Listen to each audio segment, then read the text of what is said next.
anything. I was just kind of chilling, and I ended up grabbing this book I've had for a while called Green, A Pocket Guide to Pot. I opened it just to look for a second, and then I ended up actually sitting there flipping through it for way longer than I thought I would. The photography in it is honestly kind of insane up close, way more detailed than I remembered. So I figured instead of just looking through it alone, we'd just go through it together. I'll show you some of the pages, break it down for you, and just kind of take it slow with it. Cool, let's get into it. Alright, let's see what we've got here. 3 Kingz. That is a heavy name to live up to. It says it is a trinity of sour diesel, OG Kush, and headband. Man, that is a lot going on at once. It is basically the Avengers of strains. Listen to this. It says it doesn't wear a gold crown, it wears a golden coat of resin. Okay, it is a little dramatic, but I get it. It is basically saying it is sticky as hell. The smell is tart, acrid fuel, so basically it smells like a gas station. Some people love that, I guess. It says it hits the mind and body in a noble display of upbeat relaxation and merry exuberance. Merry exuberance. That is just a fancy way of saying it makes you feel pretty great, honestly. It is for mood enhancement and anxiety, which sounds like exactly what you need when the world is being a bit too much. Let's see what is on the next one. Moving on to the next one, and this is Black Cherry Soda. This page says it is a hybrid, but the lineage is a bit of a mystery from California. Apparently they think it has some bubble gum in its history, which sounds kind of sweet. It is famous for being dark and rich purple, and the book calls it a unique treasure. The flavor is supposed to be a mix of cherry and cream, giving it that obvious soda name. I bet those deep colors look incredible in person. It says the effects are very relaxing and body calming, with a slight euphoric head rush. The book lists relaxed euphoria and lazy as the common effects.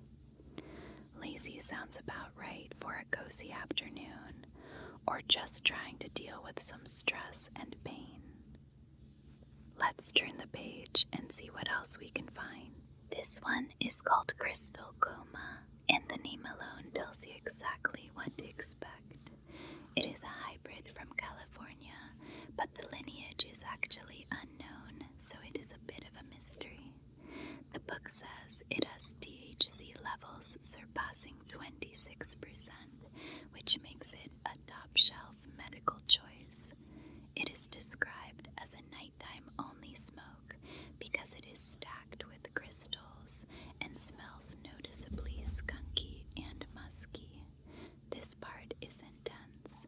It says the stone is very crippling, and it drains all your energy to put you in a trance-like state. A definite knockout strain is how they sum it up, which makes sense for treating insomnia or heavy stress. It even won a medical cannabis cup, so you know it is the real deal. If you need to just completely shut down for the night, this seems to be the one. Let's keep going and see what the next page has for us. Oh wow, look at this one. It is called Doctor Who. I love the name, and the lineage is just as cool because it comes from Mad Scientist and Time Wreck. The book says these round, plump nugs basically hold a PhD in dankness, which is such a fun way to put it. It has a piney fruitiness that supposedly tastes like an eclectic tropical fruit salad. That sharpness leads into a clear head-eye and a clean body buzz that makes you feel enthusiastic and spirited. It is an indica hybrid, so you get that nice relaxed feeling while staying alert and cheerful at the same time. People usually reach for this for appetite or anxiety since it has such a balanced sweet to sour profile. It sounds like a really welcoming strain to try if you want to feel good without getting too heavy. Let's see what is waiting for us on the next page. This next one I thought we would do because this show is big right now. It's a thing right now, right? It is just straight to the point. It is called Euphoria. It is a sativa hybrid, and while the exact parents are unknown, it definitely comes from skunk genetics.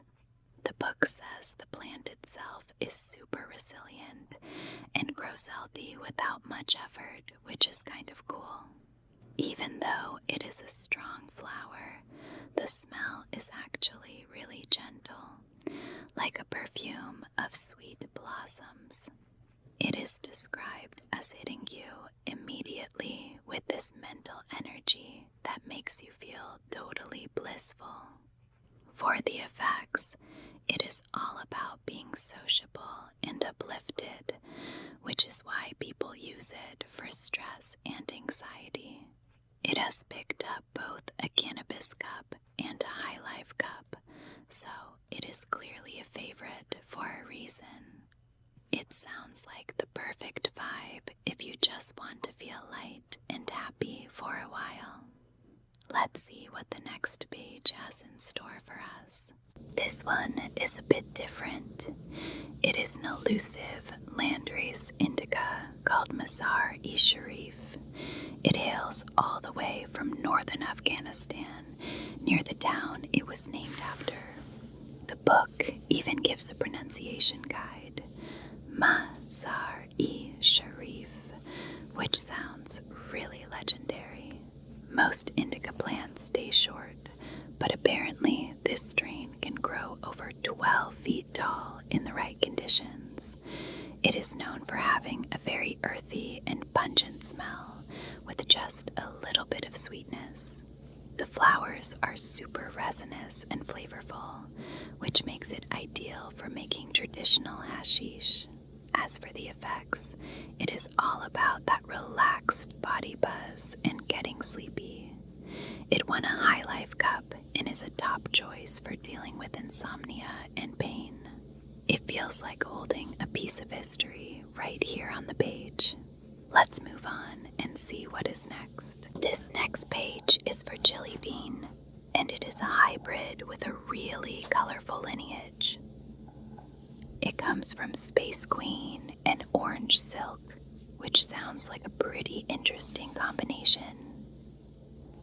The book says the buds are a dense, deep burgundy, and they give off an enticing, dank orange aroma. It suggests using a vaporizer to really catch all those complex flavors, like tangy orange mango and even candied apple.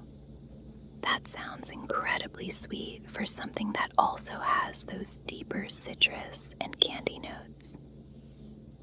The high is described as a perfect mix of a mellow stone and a clear head high. It is mainly used for mood enhancement and stress, since the effects are uplifting and cheerful. It even has a Cannabis Cup award to its name, so it is definitely a well-regarded strain. This one seems like a great choice for keeping things light and positive. Let's turn the page and see what else we can find in here. To finish things off, we have Dutch Treat, which is a really popular classic from Amsterdam.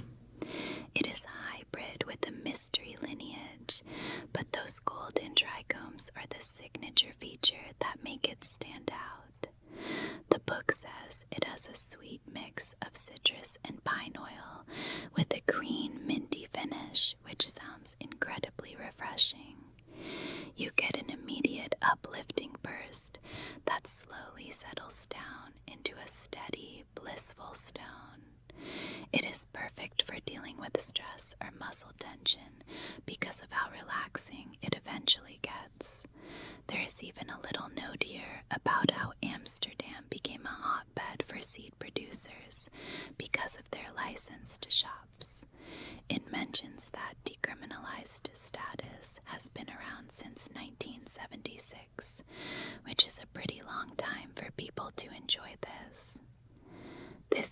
like a great one to wrap up with because it has such a steady and blissful vibe. I'm going to log off now. Thanks for sitting with me through this one. If you're still awake or just chilling out, don't forget to like and subscribe to become a seedling and grow with us. Do something nice for yourself tomorrow, and I'll talk to you guys soon.